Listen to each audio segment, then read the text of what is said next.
Hello, I'm Amanda Hocking, and I'm here again for Writing on Wednesdays, where I like to talk about writing, give writing tips, and just talk about how my writing is going in life in general. So I guess it's one part advice and one part vlog, but mostly advice, so the parts aren't equal. I'm not good at math. Today I wanted to talk about a couple different things.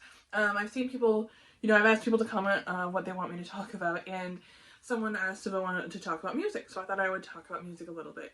I definitely listen to music when I'm writing, and I've got full playlists on Spotify for all of my books, and I definitely think it's fun to read along and listen. That was something that was actually always my dream, because I've always done playlists for my books, because music is just, I don't know, an important part of my process, I guess. And so I've always had like these playlists to go along with them, but now to really be able to share it so well, because before, like, what was I gonna do? I couldn't send stuff, but now I can easily send you the links, because I've been writing since before, Twitter. Old. But so I think that it's a really fun way to do it, and so you can check out like my playlist for Virtue is one of my, I love it, it's so great. This is Virtue. But I have, like, all of my books, I think, have like really distinct playlists, and I try to really get it into a vibe and a zone and what I'm thinking of. Virtue, if I had to pick like one theme song, then I would say like it's the anthem that I listen to the most. That would be As the World Falls Down, covered by Grace Potter. This song was originally sung by David Bowie in Labyrinth. And this one, but I like the Grace Potter one because it's a little, I like covers too because it gives it like a little different kind of flair, even though there's literally nothing wrong with the David Bowie version. So, but yeah, that would be like my theme for Virtue. For the second book, I would say that the theme for this one, the theme song would be Darker Things by Lisa Kershaw, which I also shared earlier in my week on my Instagram and my TikTok. So I'm really, this is so fun, and I can't wait to talk to you about it more. Like, everything I want to say about it, though, right now is basically a spoiler. So I can't really say anything, which is the hard part about writing books, is I can't talk about them with people because readers haven't read them yet. And so it's like, yeah. Yeah, I love making playlists, and I think it really just, it sets the tone, and it really helps me get it. Like, I'm talking about making mood boards and stuff, and that's where I take the Pinterest images and I set them to the music that I'm listening to, so I can really like get in the zone and get in the feeling, and it really does help. It helps keep me, my mind in the kind of mode that I want to get to, because especially, sometimes you have to leave, you're not quite finished writing a scene that's really emotional, and you want to just get back into that. I think music for me really helps. I know some people prefer to write in silence, and I understand that. I mean, that's not me personally, but I get that. Like, I think, whatever works best for you is definitely what you should do. And so if setting it to music helps you get in the zone, I think fabulous. Do it. If setting music is distracting and doesn't help you, don't do it. That's basically my philosophy. So what about you? Do you listen to music? If you do you create playlists? Do you like sharing them with readers? Do you like it when authors share their playlists with you? I guess that one is what I should be most curious about. I've seen other authors share playlists, and I do like it. Sometimes I've listened along, but sometimes I'm like, that's not the music that I want to listen to, and that's okay too, because I get that too. Like, just because I have a vibe and a feel doesn't mean that you have to also like that. I saw some discourse on Twitter this week that were, of course, there's always some book discourse going on Twitter. But they were talking about how often writers write, and how often you have to write before you consider yourself a writer. And basically, the adage is true that anyone knows that if you write, you're a writer. And you are a published writer when you've published something, no matter how you've published it. And you know what I mean? You can be a writer though without being published. And but you can't be published without being a writer. Well, I mean, kind of you can, because there's ghostwriters and stuff, but that's more like a whole separate thing. And the reality is that there is no time that makes you a writer. I mean, everyone writes differently, and that's honestly the thing. Like, we can have, very distinct ideas about what a book is. Like, that can be defined about what makes a good book, and a story good, and things like that, and what, involves different parts of stories or genres or whatever it is, whatever those rules are. Those can be clear rules, but the reality is the process is different for everyone. There is no clear rule. Whatever you do that gets the end result of a book that you are proud of, that is what you wanted to write, I think then the process works. And so I think it's definitely good though to hear from authors and hear about their processes. Like my process has changed completely over time. One thing that happened for me is that I always kind of like before I was a published writer, like in my teens and early 20s, and before that even like I would just write whatever I wanted to write, basically. You know what I mean? I was just anything I wanted to write. That's what it was. And so I didn't finish a lot of things. I started way more things than I finished because it's easy to lose your passion after a little bit, and so just like move on, and a lot of times when I had no idea where the story was going, I just had like a scene, and so then I would basically just write a scene and be done, and that's not really a book, unfortunately. But so then when I decided, I was like, this is what I want to do as a career. I need to treat it like a career. And I wrote a lot, and I was working about 30 to 40 hours a week at the time, but then I was also writing. I'd get done with work at 9 p.m.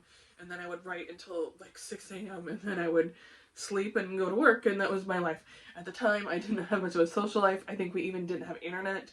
So it was just, there was not a lot going on. So I filled my free time with reading, and then I would go through binges where I would spend like 2 or 3 weeks writing, and then I could finish the book in that time. And that's how I wrote most of the My Blood Approves series and most of the Trail series. Well, yeah, the first 3 books, the Trail series, anyway. It was that kind of writing thing.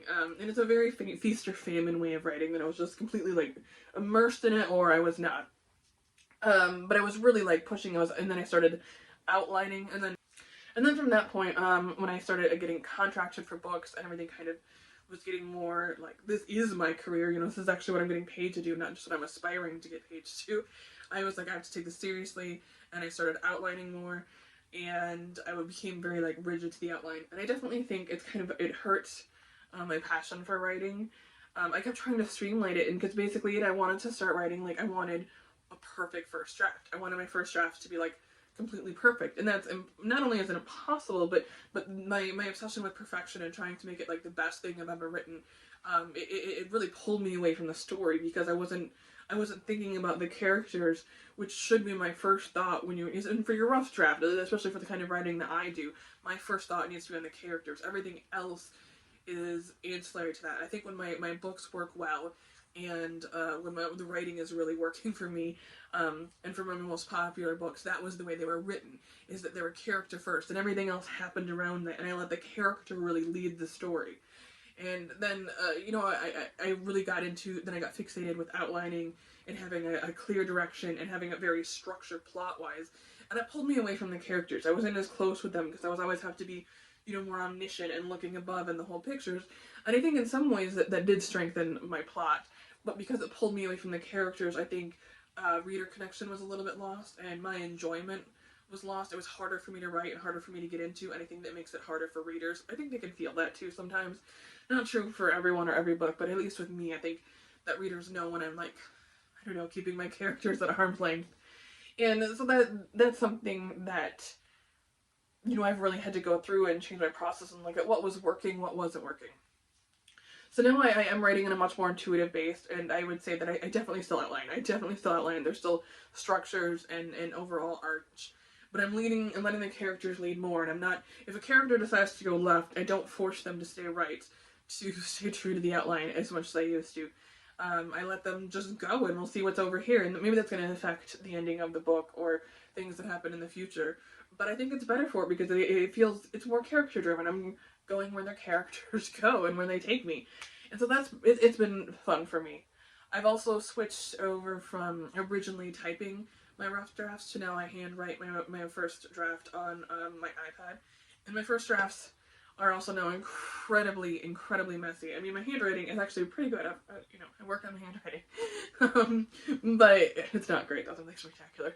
But I really was so focused though before on having like just these perfect first drafts and stuff. Like I said, it was just killing it. So now my first drafts are very, very messy, and I even do it just sometimes if I know I need to get from here to here. I sometimes leave just very vague directions, or I might say they fight, and that's something that I'm going to have to address in a later draft. But it's also because, especially in the beginning chapters when I'm still getting to know the characters, because the first few chapters of a book, I don't know the characters 100% yet. Like, they're still like coming to life.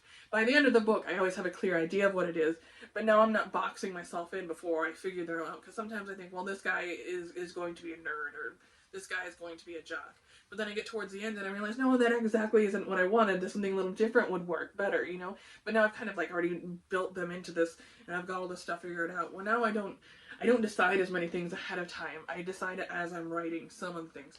There are some things that have to be known ahead of time, that have to be like clear and direct and are unchangeable, or the books fall apart completely. Like I'm not a completely ruleless writer, but I'm letting the characters define themselves more than I used to, and letting it kind of grow from there. And I think it's a much more organic process, and it feels better. It feels more fun.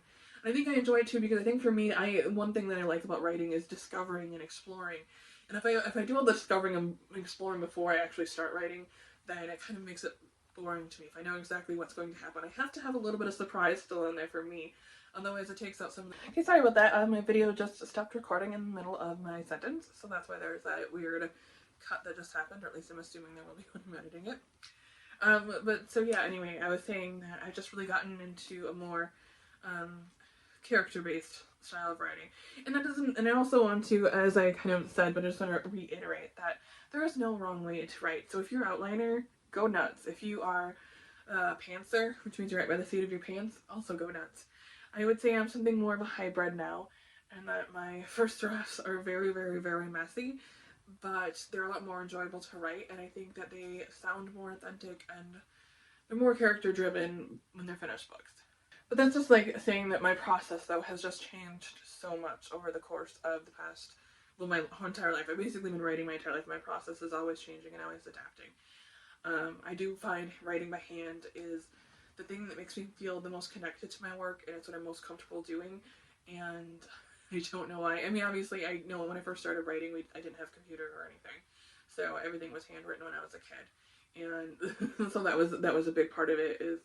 And then for a long time, I just always had notebooks. Like whenever at the beginning, before school started, there would be a sale on notebooks, and my mom would go and buy like a bunch of those 10-cent notebooks. So we would always have a bunch in the house for me, because I would just fill them up.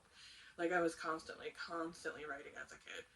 And so that was a change too, is also now allowing myself to, writing was my big pastime before I started publishing, and it's kind of hard to have your job be your pastime, and it feels weird too in it. Like I've talked about it a little bit in the other videos, that I sometimes feel like I'm cheating on my other books if I'm writing something just for fun during my free time. And it's because it is, the energy I use for writing for one book, I feel like that I won't have to work on the other book that I'm supposed to be working on. And so that's one of those things that that I'm kind of changing my attitude about, that I think it's important for me, and probably many other writers, to be able to write for fun, and to write things just because you love them, and not worry so much about perfection or an audience or anything, but just telling the story that you want to tell. And I think that's it's still an important exercise to do. That writing the first draft is just you telling yourself the story, and I do believe that. And I think that's what's made it more fun for me too, is because I'm just telling it. I'm not worried about it all being good and perfect. That's something that I figure out in revisions.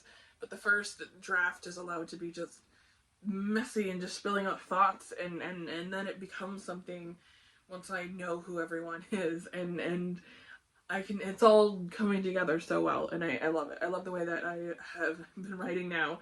But my process will probably change again in the future. I mean, I think it's important to always be open to change and not be rigid for the sake of rigidity. But I'm curious, I was wondering, how many of you do you think are, how many of you are outliners, and how many of you are pantsers? Or are you like a bit more of a hybrid like me? I think a lot of people fall into, most people aren't just like 100% one or the other. And I think it's good to let, to let yourself be open to trying new things. But also, just if you find something that works for you and it works for you, don't worry what other authors do. Like I said, I know plenty of authors who are very successful, who write in all kinds of different ways. Or at least they tell me they do. I mean, I don't usually stalk other authors in their homes and watch how they write, but from what I can tell, there's basically every process possible. And yeah, so some people are writing 8 hours a day, some people are writing 1 hour a day, some people are writing 15 minutes here or there when they have a chance, and some people write just in spurts. It's a feast or famine kind of thing. And I've done all of the above. I would say that on average, I'm actually like writing 4 to 6 hours, 5 to 6 days a week, and that's, you know, handwriting stuff. But the other part of my work day is spent doing social media. I also do things like, you know, make mood boards or look up research. And there's kind of like brainstorming things that are part of writing that aren't actually like writing the book. You know, there's outlining, there's getting my notes together, all that kind of stuff. So that also takes up part of my day and part of my work day. Um, Usually when I finish a book, I get the editing and revisions and stuff, and then I usually take some time off. And especially now with the way that I do it, like when a book is finished for me now, I get to publish it, but so then I'm going to take time off from writing to focus more on promoting for a little bit, and then I'll step back from promoting to go back to writing a bit more. I do kind of struggle, and it's still something that I'm working on, is going from like public brain versus writer brain, you know, and so that's one of the things where a lot of times I like to do a lot of my social media posts and get them ready and stuff only like over a few days of the week, but I usually just end up doing it a little bit every day, even though I've tried to do that. But I guess I'm getting better at switching back and forth and having like the first part of your day is social media and the last part of the day is writing, because I start writing I work late at night, and that's just always been the best time for me. I've tried writing during the day. It definitely hampered my process.